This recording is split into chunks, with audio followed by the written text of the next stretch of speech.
দেখো আজকে আমরা যে অধ্যায়টা নিয়ে আলোচনা করব সেটা হচ্ছে কস্ট অ্যাকাউন্টিং এর ম্যাটেরিয়ালস। এই ম্যাটেরিয়ালসে আমাদের যে পণ্যের উৎপাদনগুলো হয় সেই পণ্যের উৎপাদনগুলো বিক্রয়গুলো সবগুলো একটা হিসাব রাখতে হয়, যেটাকে আমরা বলি ইকোনমিক অর্ডার কোয়ান্টিটি ইউকিউ। এখন এই যে ইকোনমিক অর্ডার কোয়ান্টিটি বা মিতব্যয় ফরমায়েশ এইগুলো আমরা কিভাবে হিসাব রাখবো? যেমন ধরো সাপোজ তোমার দোকানের স্কয়ার হচ্ছে এটা, মানে এটা হচ্ছে তোমার দোকান। এখন এই দোকানে তোমার প্রতিদিন মানে পণ্য লাগে 50 কেজি, মনে করো তোমার মানে পেঁয়াজের চাহিদা আছে, আমি পেঁয়াজ দিয়ে বোঝাচ্ছি, পেঁয়াজের চাহিদা আছে মনে করো প্রতিদিন হচ্ছে 50 কেজি, প্রতিদিন লাগবে এটা ডেইলি। এখন এটা তোমার দোকান, এখন এই দোকানে প্রতিদিন লাগতেছে 50 কেজি পেঁয়াজ। এখন এই 50 কেজি পেঁয়াজ কি তুমি একসাথে মজুত করবা, মানে এক মাসের জন্য কি মজুত করে রাখবে, নাকি ডেইলি কিনে এনে ডেইলি বিক্রি করবা, নাকি এক সপ্তাহে কিনে এনে তারপর ওগুলা বিক্রি করবা? তাহলে এই যে পেঁয়াজ যেগুলো আনছে, এই পেঁয়াজগুলো যখন আমরা গোদামে স্টোরেজ করব, মানে স্টোরেজ করলে ধরো মনে করো আমি এক মাসের জন্য পেঁয়াজ নিয়ে আসছি, তাহলে এক মাসের জন্য যদি পেঁয়াজ নিয়ে আসি সেক্ষেত্রে কি হবে, আমার দোকানের হিউজ একটা স্পেস কি করবে, পেঁয়াজের জন্য চলে যাবে না? দোকানের হিউজ একটা স্পেস কোথায় চলে যাচ্ছে? পেঁয়াজ রাখার জন্য, মানে এটা পুরোটা দোকানের স্পেস চলে যাচ্ছে, কারণ আমি এক মাসের পেঁয়াজ মানে এক ট্রাক পেঁয়াজ নিয়ে আসছি সেজন্য।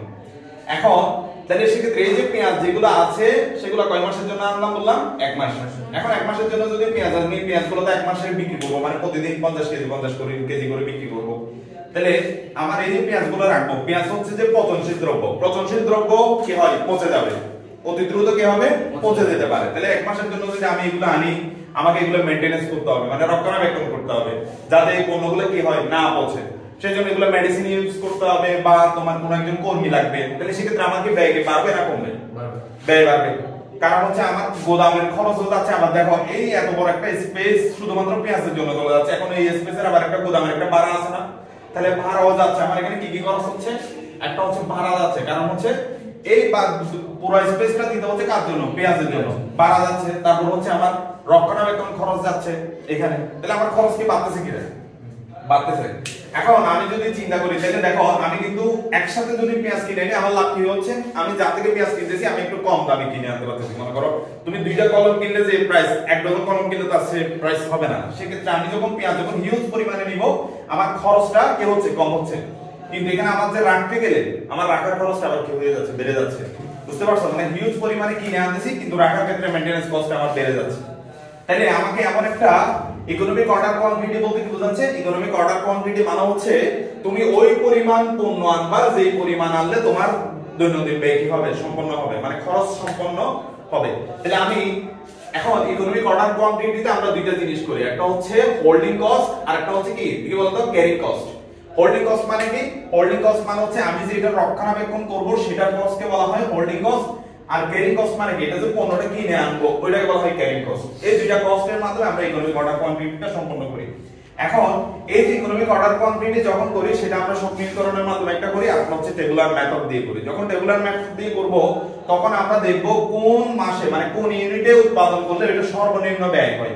মিতব্যয় ফরমায়েশ মানে কি? কম ব্যয়ে আমার কি হবে? পণ্যগুলো উৎপাদন করব। তাহলে সর্বনিম্ন ব্যয় করে আমার সর্বোচ্চ লাভ, মানে ব্যয় হতে হবে কি? সর্বনিম্ন, আর লাভ করব সর্বোচ্চ। এটাকে বলা হয় ইকোনমিক অর্ডার কোয়ান্টিটি। এটার মাধ্যমে আমরা পণ্যের যে গোদামজাতগুলো করব, পণ্যগুলো গোদামজাত করব, সেগুলাতে কি পরিমাণ করলে আমার খরচটা সর্বনিম্ন হবে এবং আমি বিক্রয় করতে পারবো, দুইটাই করতে পারবো। মানে কম ব্যয় করব, আবার কি করতে পারবো? আমি পণ্যগুলো বিক্রয় করতে পারবো। এটার আলোকে আমরা ম্যাথগুলো করব। তাহলে দেখো সেটার মাধ্যমে আমরা একটা ম্যাথে যাই। প্রথমে ম্যাথগুলো গেলে তোমাদের প্রশ্নগুলো আর একটু বিষয়গুলো বুঝতে ক্লিয়ার হবে। যেমন ধরো আমাদের এখানে একটা কোশ্চেন আছে, দেখো প্রবলেম নাম্বার এইটা একটাতে মোটামুটি অনেকগুলো কোশ্চেন আছে। দেখো তোমাদের শীটের প্রবলেম নাম্বার 13টা দেখো, 13 নম্বর কোশ্চেনটা দেখো। এটাতে মানে 13 নামে 10 নাম্বার মনে হয় 13 মেবি প্রবলেম 13 একটু দেখো, শীটের প্রবলেম 13।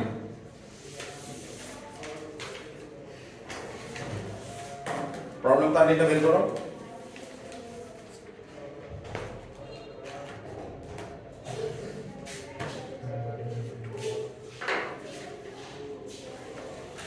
বের করছো?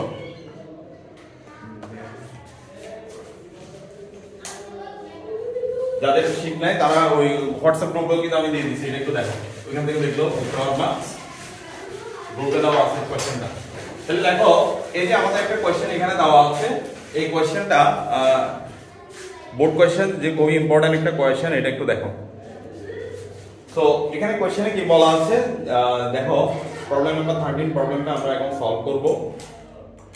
সো এখানে কি বলছে, from the following data limited company you are required to calculate. এখানে কি বের করতে বলছে আমাকে, ইউ কিউ করতে বলছে, তারপর হচ্ছে ম্যাক্সিমাম লেভেল বের করতে বলছে, মিনিমাম লেভেল করছে, রিঅর্ডার লেভেল, তারপর হচ্ছে এভারেজ স্টক, তারপর হচ্ছে ডেঞ্জারাস লেভেল, এরপর হচ্ছে ফ্রিকোয়েন্সি অর্ডার। অনেকগুলো কোশ্চেন দেওয়া আছে, মানে তোমাদের যদি কোশ্চেনটা যদি 5 নাম্বারের জন্য হয় সেক্ষেত্রে হয়তো রিকোয়ারমেন্ট 1টা 2টা 3টা দিবে। এখানে কিন্তু অনেকগুলো রিকোয়ারমেন্ট, ম্যাক্সিমাম হচ্ছে এটা কিন্তু 10 নাম্বারের জন্য হয়ে থাকে কোশ্চেনটা।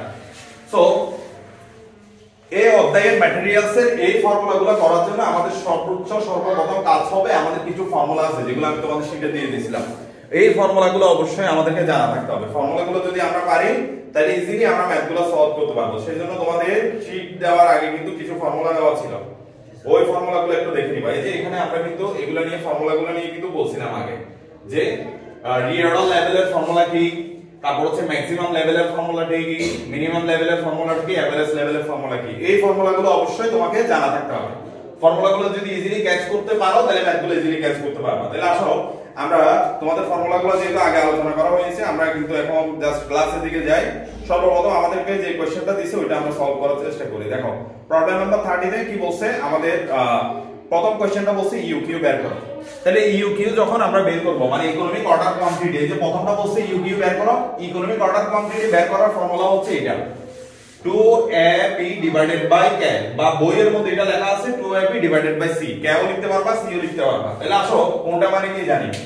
ফর্মুলার ব্যাখ্যা হচ্ছে প্রথমে a মানে হচ্ছে স্যার অ্যানুয়াল ইউজেস, মানে বছরে বার্ষিক কতটুকু ইউজ করছি সেটাকে বলা হয় a।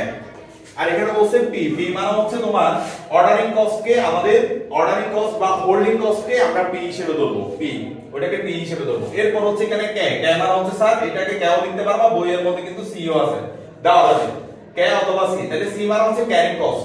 তাহলে এবার কোশ্চেন থেকে আমাকে এই কস্টগুলো বের করে নিতে হবে, এরপর সূত্র প্রয়োগ করব, আনসারটা বের করব। তাহলে দেখো প্রথমে হচ্ছে অ্যানুয়াল ইউজেস। দেখো তো কোশ্চেনের মধ্যে অ্যানুয়াল ইউজেস কোথাও দিয়েছে, এই দিয়েছে। দেখো অ্যানুয়াল ইউজেস যে কথা, অ্যানুয়াল কনজাম্পশনস মানে হচ্ছে বুক করছি কতটুকু প্রতি এক বছরে। তাহলে অ্যানুয়াল ইউজেস যে কথা, অ্যানুয়াল কনজাম্পশন একই কথা। তারপর হচ্ছে 2 নম্বরে আমার লাগবে কি অর্ডারিং কস্ট। অর্ডারিং কস্ট সেটা এখানে কোশ্চেনের মধ্যে দেওয়া আছে, অর্ডারিং কস্ট হচ্ছে 20 টাকা পার অর্ডারে।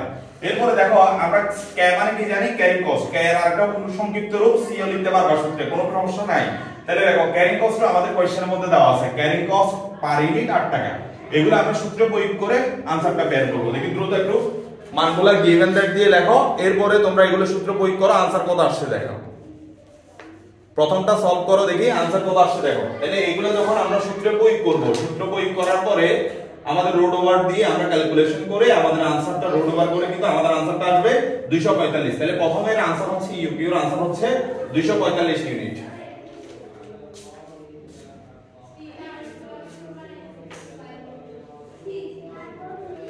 তাহলে দেখো এরপরে প্রথম কোশ্চেন আমাদের সলভ হয়ে গেল। এরপরে বলছে কি ম্যাক্সিমাম লেভেল। তাহলে ম্যাক্সিমাম লেভেল যখন আমাদের বের করতে বলবে, আগে আমরা ম্যাক্সিমাম লেভেলের ফর্মুলাটা সবাই একটু তুলে নিই, তারপর এটা তোমরা ডিজাইন করতে পারবা। দেখি দেখো তো ফর্মুলাটা একটু সবাই লেখো দ্রুত। এই যে দেখো ম্যাক্সিমাম লেভেল, তাহলে ম্যাক্সিমাম লেভেলের ফর্মুলা কি দেখি লেখেন। হ্যাঁ, রিঅর্ডার লেভেলটা আগে বের করতে হবে। তাহলে দেখো, তাহলে ম্যাক্সিমাম লেভেলের ফর্মুলাটা আগে তোমাদেরকে দেখাই, এখানে কি লাগতেছে দেখো।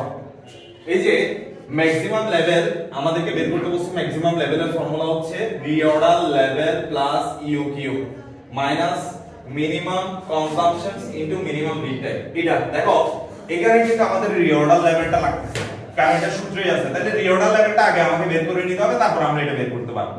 তাহলে দেখো ম্যাক্সিমাম লেভেল যখন বলবে তখন অবশ্যই তোমার একটা রিঅর্ডার লেভেল লাগবে। তাহলে রিঅর্ডার লেভেলের ফর্মুলাটা কি আমরা সূত্র প্রথমে দেখাই দিয়েছিলাম, এটা হচ্ছে maximum consumption into maximum lead time. তাহলে এই ফর্মুলাটা লেখো রিঅর্ডার লেভেল, রিঅর্ডার লেভেলটা আমরা আগে বের করতে হবে, তাহলে আমরা ম্যাক্সিমাম লেভেলটা বের করতে পারবো। তাহলে রিঅর্ডার লেভেলের ফর্মুলা কি বলছি, maximum consumption into maximum lead time. তাহলে দেখো এই যে maximum consumption and maximum lead time গুলো আমরা কোথায় পাবো, দেখো আমাদের কোশ্চেনের মধ্যে কিন্তু দেওয়া আছে যে দেখো এখানে বলা আছে ম্যাক্সিমাম লিড টাইম, তারপর হচ্ছে মিনিমাম লিড টাইম, তারপর হচ্ছে এভারেজ লিড টাইম, এগুলো কিন্তু আমাদের কোশ্চেনেই সবকিছু দেওয়া আছে।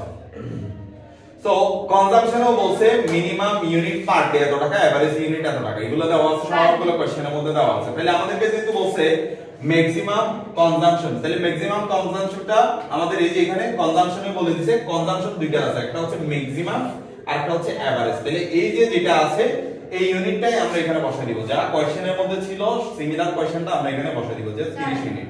পার ডে লিখছে না, হ্যাঁ দ্বিতীয় সাইড দিয়ে না না প্রয়োজন নেই এটাতে, আমাদের তো পার ডে দেওয়া আছে, পার ডেটা কাউন্ট করব, ঠিক আছে? জাস্ট অ্যানুয়াল কনজাম্পশনটা আমরা অ্যানুয়াল করব, মানে বাৎসরিক, কিন্তু এটা যেহেতু পার ডেটা পার ডে হিসেবে কাউন্ট করব। তাহলে এখানে এরপরে আসো maximum lead time. Maximum lead time আমাদেরকে বলে দিয়েছে কোশ্চেনে যে ম্যাক্সিমাম লিড টাইম হচ্ছে 15 ডে, যা ছিল হুবহু সিমিলারলি আমরা এখানে বসাই দেব। তাহলে দুইটার সাথে গুণ করেন কত ইউনিট আসছে? 450 ইউনিট আসছে কিনা? এটা কি আসছে 450 ইউনিট? এই যে এখানে লেখা আছে ম্যাক্সিমাম লিড টাইমও দেওয়া আছে, আর একটা হচ্ছে ম্যাক্সিমাম তোমার এটা কিন্তু কনজাম্পশন, ঠিক আছে? কনজাম্পশন লেখা আছে। তাহলে দুইটাই কোশ্চেনে যা ছিল হুবহু আমরা এখান থেকেই তুলে দিলাম। এরপরে দেখো এটা শেষ হলে পরবর্তী দাম দেখো, এরপরে আমরা রিঅর্ডার লেভেল করে ফেললাম। রিঅর্ডার লেভেল কিন্তু আমাদের কিন্তু কোশ্চেনে করতে বলছে এই দেখো আমাদের কিন্তু 4 নম্বরে বলছিল রিঅর্ডার লেভেল করো।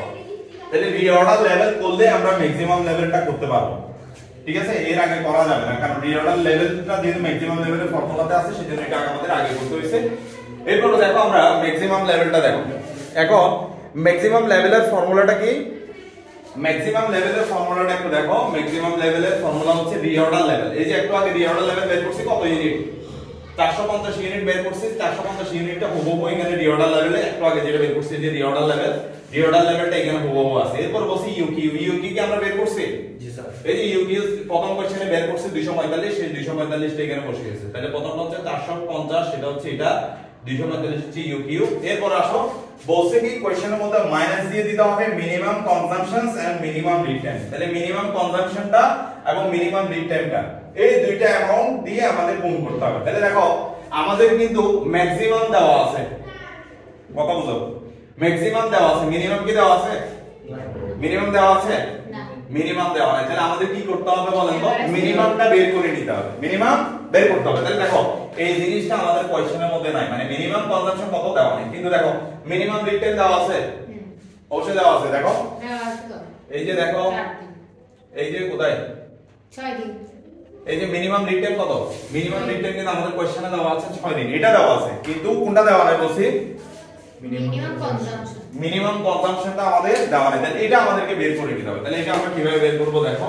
মিনিমাম কনজাম্পশন বের করার জন্য আমাদের আরো একটা সূত্র প্রয়োগ করতে হবে, সেটা হচ্ছে কি মিনিমাম কনজাম্পশন বের করার আমাদের একটা ফর্মুলা হচ্ছে দেখো এভারেজ কনজাম্পশন যেটা আছে, এভারেজ কনজাম্পশনের একটা ফর্মুলা আছে এখানে। আমরা কি করছিলাম এজ আ এভারেজ কনভারসেশন যেটা কনজাম্পশন যেটা আছে সেটা, আর একটা হচ্ছে কি আমাদের ম্যাক্সিমাম কনভারসেশন যেটা আছে। তাহলে দেখো আমরা একটা সূত্র শিখছিলাম এভারেজ লেভেলের একটা ফর্মুলা আছে না? ম্যাক্সিমাম লেভেল এভারেজ লেভেলের একটা ফর্মুলা কি? মিনিমাম লেভেল প্লাস কি শিখছিলাম? Maximum level divided by 2। তাহলে আমাকে কাকে বের করতে হবে? মিনিমাম লেভেলকে। তাহলে এভারেজ লেভেল কত বলছে বলো তো? প্রশ্নের মধ্যে দেওয়া আছে এভারেজ বলছে কত? 25। তাহলে দেখো এখানে আমরা কিন্তু এটা করে ফেলতে পারি 25 ইকুয়ালস টু মিনিমাম লেভেলটা আমাদের বের করতে হবে, আর ম্যাক্সিমাম কত? 30।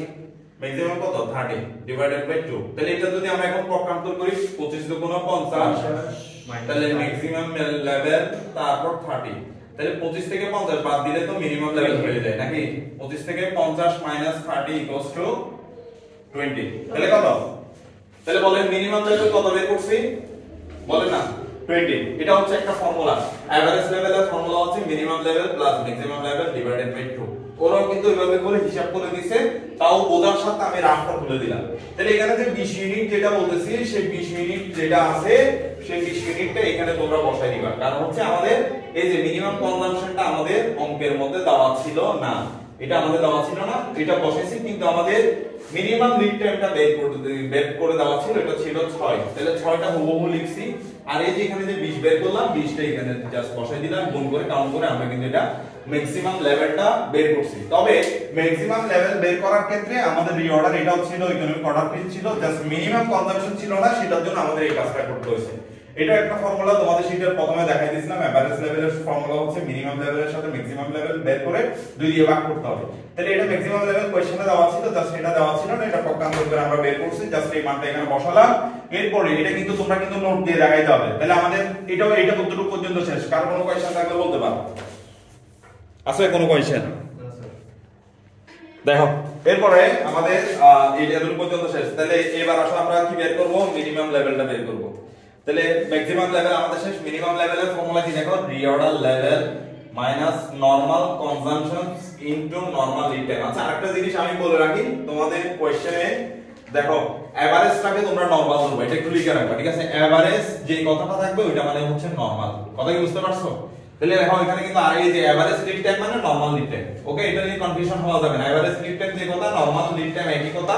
এভারেজ ইউনিট যেটা সেটাকে আবার আমরা নরমাল, এটা একটু কোশ্চেনে নোট দিয়ে রাখো, কারণ কোশ্চেনে তোমরা দেখতেছো সূত্রের মধ্যে লেখা আছে নরমাল, কিন্তু প্রশ্ন দেওয়া আছে এভারেজ, কনফিউজ হওয়া যাবে না। এভারেজ মানে নরমাল, এটা মাথায় রাখবা। তাহলে আসো আমরা ফর্মুলাটা লিখি। এখানে দেখো আমাদের ফর্মুলাতে ছিল কি ছিল, দেখো ফর্মুলাটা একটু দেখাই, তাহলে কোশ্চেনটা বুঝতে সুবিধা হবে।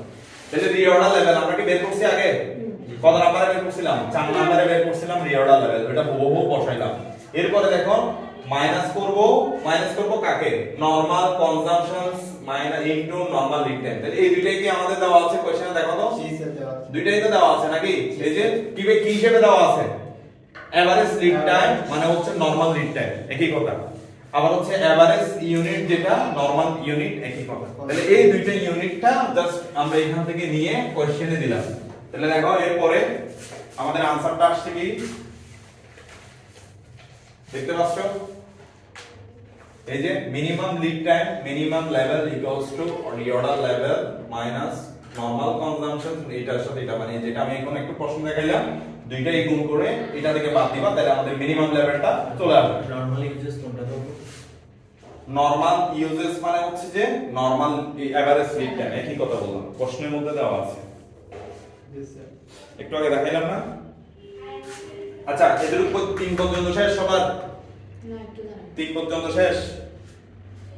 এরপরেরটা দেখো এভারেজ স্টক লেভেল। এই যে একটু আগে নোট করে দেখাইলাম কি না, average stock level. Average stock লেভেলের ফর্মুলাটা কি, ম্যাক্সিমাম লেভেল, মানে ম্যাক্সিমাম লেভেল কোনটা? ম্যাক্সিমাম লেভেল হচ্ছে যে এই যে এটার সাথে কাকে যোগ করতে হবে? মিনিমাম লেভেলকে যোগ করতে হবে। এই মিনিমাম লেভেল হচ্ছে এটা। Maximum level plus minimum level দোনোটা যোগ করে 2 দিয়ে ভাগ করে দিলে আমার এভারেজ স্টক লেভেল চলে আসবে। কি বলছি? এভারেজ স্টক লেভেলের ফর্মুলা কি, maximum level plus minimum level, মানে দুটোটা তো আমরা বের করছি, এই যে ম্যাক্সিমামও বের করছি, মিনিমাম লেভেল করছি, ওই দুইটার আনসারকে যোগ করে 2 দিয়ে ভাগ করে দিলে যে আনসারটা আসবে তাকে বলা হচ্ছে এভারেজ স্টক লেভেল। এর পরবর্তীতে আমাদের বের করতে হবে ডেঞ্জার লেভেল। ডেঞ্জার লেভেলের ফর্মুলা কি, average consumptions into maximum lead time for emergency purchase. দেখো এভারেজ কনজাম্পশনস মানে হচ্ছে নরমাল কনজাম্পশন, যেটা আমাদের কোশ্চেনের মধ্যে দেওয়া আছে। এই যে এভারেজ কনজাম্পশনস মানে হচ্ছে নরমাল কনজাম্পশন, এই যে এভারেজ কনজাম্পশনস মানে হচ্ছে এই যে কনজাম্পশনের মধ্যে এভারেজ কনজাম্পশন মানে হচ্ছে নরমাল কনজাম্পশন, এটা হচ্ছে 25। এরপর এখানে আরেকটা কোশ্চেন বলে দিয়েছে, দেখো maximum lead time for emergency purchase 4 days. এই জিনিসটা আমাদের ডেঞ্জার লেভেলে লাগবে। তাহলে ডেঞ্জার লেভেল যখন আছে ওখানে বলা আছে যে এভারেজ কনজাম্পশন মানে যেটা 25 প্রশ্নেই দেওয়া আছে। এরপর maximum lead time for emergency এটা ছিল 4, কোশ্চেনে দেওয়া আছে, দুটোটা গুণ করলে আমাদের ডেঞ্জার লেভেলটা আসবে। লাস্টে হচ্ছে আমাদের ফ্রিকোয়েন্সি অফ অর্ডার। এটা যদি আমাদেরকে বের করতে বলে অ্যানুয়াল কনজাম্পশন যেটা থাকবে সেটাকে ইউকিউ দ্বারা ভাগ করব। অ্যানুয়াল কনজাম্পশন আমার কোশ্চেনে দেওয়া আছে 12000, ওইটাকে ইউকিউ যে আনসারটা বের করছি ওটা দিয়ে ভাগ করে দিলে আমাদের 49 টাইমস, আমাদের এটা কিন্তু টাইমসে প্রকাশ করতে হবে। এগুলো ইউনিট, এটা ইউনিট, এটা ইউনিট, বাকি সবগুলো ইউনিট, জাস্ট ফ্রিকোয়েন্সি অর্ডার লেভেলটা আমাকে টাইমস মানে ডেজ হিসেবে, টাইমস হিসেবে, সময় হিসেবে উল্লেখ করে দিতে হবে।